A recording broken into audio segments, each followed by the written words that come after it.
So, leave it over to the folks on the Two Mutts Hockey podcast to go out there and give us the scoops once again.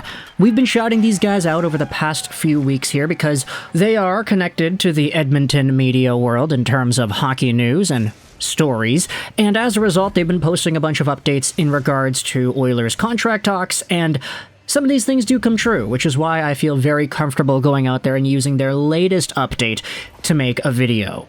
So, big shout out over once more to the Two Mutts Hockey podcast. Go ahead and listen to their show. Josh and Clay always do a pretty good job. But earlier this afternoon, they tweeted out this. Here's an update on Leon Draisaitl and his contract extension talks. 8 years, $13.5 million AAV is the deal that gets this done. Here's why. Leon Draisaitl is scheduled to be in Edmonton within the next couple of days. This was the week that was very important to get this contract extension done. Talks will pick up as him and Stan Bowman will meet in person. If there's no deal to be signed before September 19th, Leon will not negotiate during the season. The goal is to get this done before that date, as Leon doesn't want this to be a problem or a distraction going into training camp.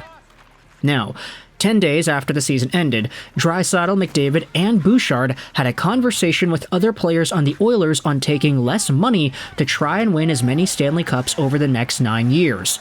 Ryan Nugent-Hopkins, Evander Kane, Zach Hyman, Adam Henrique, Matthias Janmark, and Connor Brown all took less money. And if anyone on July 1st signs taking less money, it would be great for the team going forward, as many of the core players would be sticking around long term. That was a big conversation amongst the players who had the opportunity to sign long-term. With Darnell Nurse at $9.25 million AAV, and if Leon, Connor, and Evan all sign for what the market can give them, Leon $14.5, Connor McDavid $16, and Evan Bouchard $12, the Oilers would have roughly $54 million tied into 4 players, and from what we understand, the players would rather see that number be around just $49 million. This is recent information we've received over the summer and in recent days. Wow, okay, so that is a lot to unpack, a lot of information, and a lot of things that if you wanted to assume they're 100% truth, we can build off of into a bigger conversation.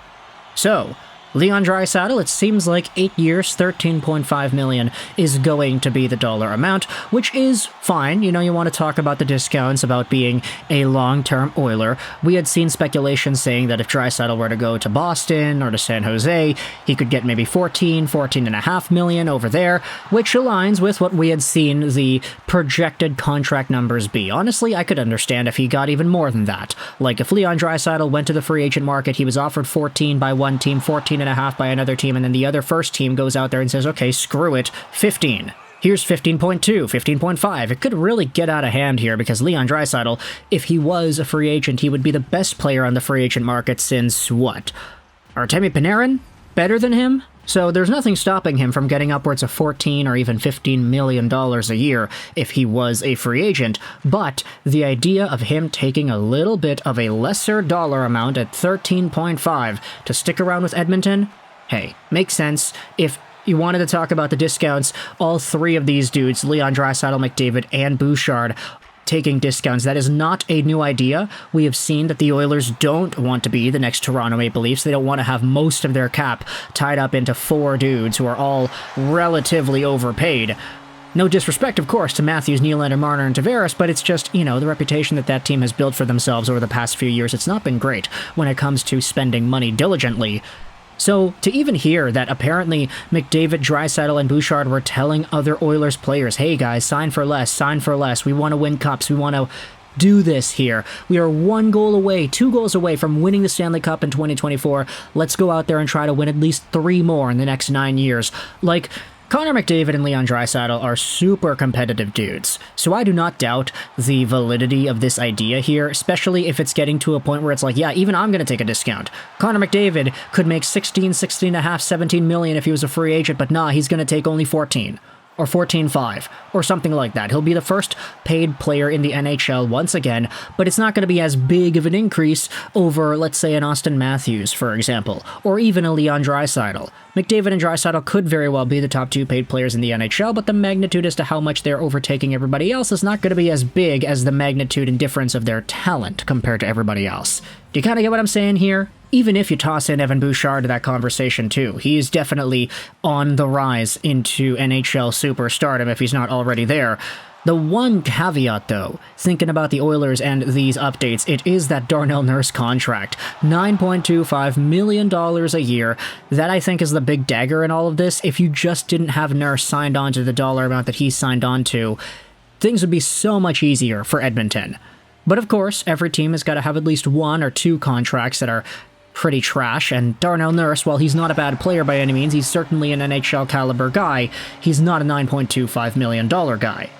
So, ultimately what I'm coming away with out of this conversation is the Leon Draisaitl conversations are seemingly moving in a positive direction, although we do still have to be a bit wary if they're not able to get the contract done this upcoming week. Leon Draisaitl is going to be coming back, he's going to be meeting the GM face-to-face, they're going to be talking about some numbers, and hopefully they get the deal signed, because if they don't get the deal signed and Leon Draisaitl plays out 2024-2025 as a free agent to be, that is going to be pretty damning if you wanted to project his long-term future with Edmonton. It's not impossible for a guy to play a season with a team without a contract for next year and then just end up re-signing with the same team. Patrick Kane just did it with the Detroit Red Wings, but how likely is it that Leon Draisaitl pulls off a Patty Kane? He doesn't sign the contract now, he plays the entire season, he gets a 100-point year again, 50-goal year again, and then he signs in July of 2025 with the Oilers for, let's say, $13-14 million bucks. If he gets that done, then okay, great, that's exactly what the Oilers wanted, but I think there would have been a lot of stress attached to that too. Because Leon Draisaitl, if he gets to free agent status, and it's like, okay, Leon, if you just wait 2 more days, you'll get an extra $2-3 million a year on whatever team is going to go out there and try to pay you. It's going to be San Jose, you'll be the #1 center there, you'll play with Macklin Celebrini, you'll play with Tyler Toffoli, you'll play with all these fantastic guys. They got Yaroslav Askarov there too. You could make a bunch of money and you could go to a team that's on the upswing. There is an incentive for a guy like that to consider the long-term dollar amounts that he could get and the increase he would get somewhere else. So if he gets that contract just now, if he gets it within the next week, then all of a sudden those conversations about San Jose and Boston and all those other teams that would give him first-line minutes, they're going out the window. You don't have to think about it anymore. You're just going to commit yourself to Edmonton long-term. This could be a Matthew Tkachuk situation one more time, and the reason I like to say that is because Matthew Tkachuk, a year before he left, ended up saying similar things, and he only wants to sign long-term with the Calgary Flames, he really wants to be a Flame, etc., and then guess what? He left. So for Leon Draisaitl to say similar things, and for this to be the update that we have, it does kind of get me worried if Draisaitl does play out the entire season without a contract, but at the end of the day, we still know that he is intent on winning, and with Connor McDavid, with Evan Bouchard, he's got a lot better of a chance doing that in the short term than with Macklin Celebrini and the Sharks. Just throwing out a few names there to maybe illuminate an idea. But either way, thoughts in the comment section below about Leon Draisaitl and the contract update that we had received from the Two Mutts Hockey Podcast. What do you think about these contract signing news, and what are your thoughts on the future of the Oilers with Draisaitl and Bouchard a part of McDavid's posse of, what is it, 8-digit million dollar AAV guys? Thoughts in the comment section below. I hope you enjoyed this video. And bye.